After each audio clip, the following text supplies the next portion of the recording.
नमस्कार दोस्तों, अभी अपन स्टार्ट कर रहे हैं बैलेंस शीट के बारे में जानकारी। पार्टनरशिप फर्म का बैलेंस शीट किस प्रकार से बनेगा। So what is balance sheet? It is a statement that shows the financial position of the firm as on a given date. इसलिए बेटा बैलेंस शीट के नीचे बैलेंस शीट एज ऑन लिखा जाता है।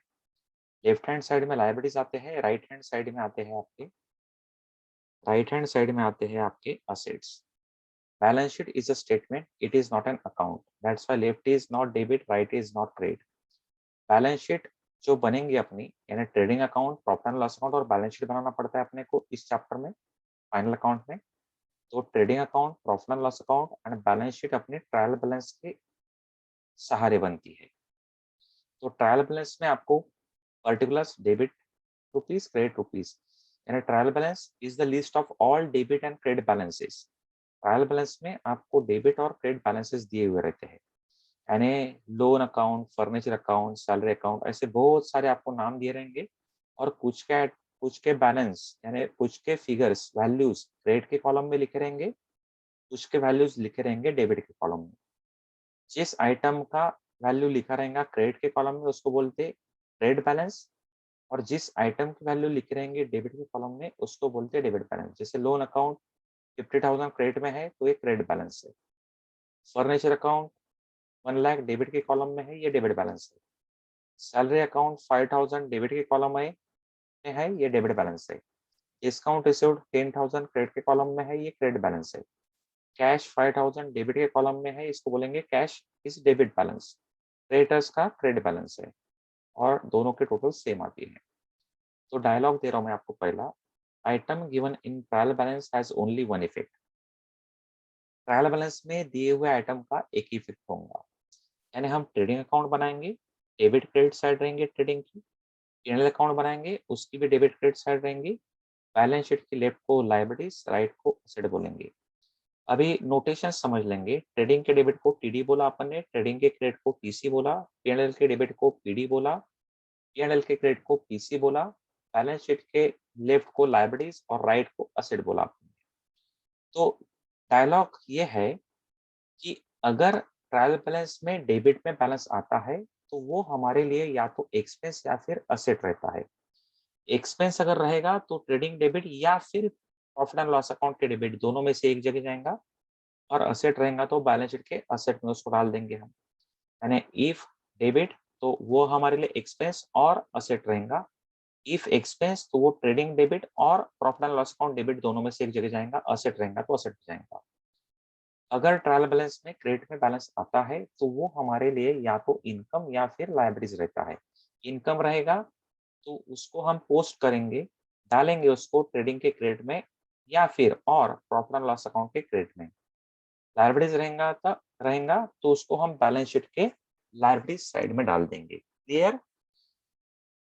यस। तो दोस्तों अभी आप देखो, डेबिट में फर्नीचर अकाउंट देखो। फर्नीचर हमारे पास घर में भी है, फॉरएवर रहता है, बार बार खरीदना नहीं पड़ता, एक बार खरीदा तो ये है असेट, तो इसको हम असेट में डाल देंगे। सैलरी 5,000 डेबिट बैलेंस है, तो मैंने ये भी आपको सिखाया कि डेबिट में अगर आता है तो या तो एक्सपेंस रहेगा या फिर असेट रहेगा। तो सैलरी इज अवर एक्सपेंस, तो सैलरी कहाँ जाएगा? पी&एल के डेबिट में जाएगा। और डेबिट में अगर आते हैं आइटम तो डेबिट के आइटम कहाँ डालते हैं अपन? एक तो डेबिट में आएगा आइटम तो एक्सपेंस रहेगा या फिर असेट रहेगा। एक्सपेंस रहेगा तो ट्रेडिंग के डेबिट में या फिर पी&एल के डेबिट में। तो ऑल इनडायरेक्ट एक्सपेंसेस पी&एल के डेबिट में जाएंगे बेटा। कैश कैश का बैलेंस है 5,000 डेबिट में, तो सोचो ऐसा दिमाग तो लगाओ जोर। 5,000 डेबिट में है, डेबिट में अगर रहेगा तो क्या बताया था? एक्सपेंस रहेगा या फिर असेट रहेगा। तो कैश इज अवर असेट, तो कैश कहाँ जाएगा? आपका असेट में जाएगा। अभी सेम लॉजिक लगाएंगे हम क्रेडिट साइड में। क्रेडिट साइड में बैलेंस आता है तो वो लायबिलिटीज रहेगा या फिर इनकम रहेगा। देखो लोन अकाउंट क्रेडिट में दिया है तो लोन इज अवर इनकम और लायबिलिटी। भाई आपको पता है लोन लिया तो वापस करना पड़ता है, तो लोन अपने लिए कौन हो गया? लोन अपने लिए कौन हो गया? लायबिलिटी हो गया। Discount received, something something received, something something earn is our income. तो इनकम जो है कहाँ डालते हैं अपन? प्रॉफिट एंड लॉस अकाउंट के क्रेडिट में। ट्रेडिंग अकाउंट के क्रेडिट में एक ही इनकम जाता है बेटा, सेल्स। क्रेडिटर्स म्हणजे जिसके पास से हम उधारी में माल लेते हैं उसको बोलते क्रेडिटर्स, उनका पैसा देना बनता है। क्रेडिट में बैलेंस दिया है 50,000, तो क्रेडिट बैलेंस अपने लिए क्या रहेगा, एक तो इनकम या फिर लायबिलिटी। क्रेडिटर्स नाम से इनकम देखा है क्या आपने कभी? नहीं, तो क्रेडिटर्स इज अवर लायबिलिटी, ये लायबिलिटी साइड में चला जाएगा।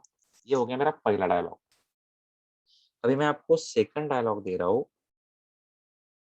सेकंड डायलॉग है एडजस्टमेंट में दिए हुए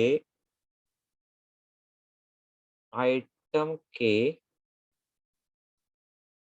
कम से कम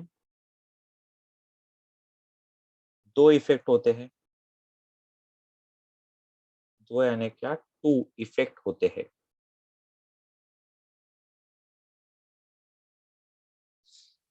यानी एडजस्टेंट में अगर कोई आइटम दिया हुआ रहता है तो उसके कम से कम 2 इफ़ेक्ट होते हैं। 2 इफ़ेक्ट मतलब क्या?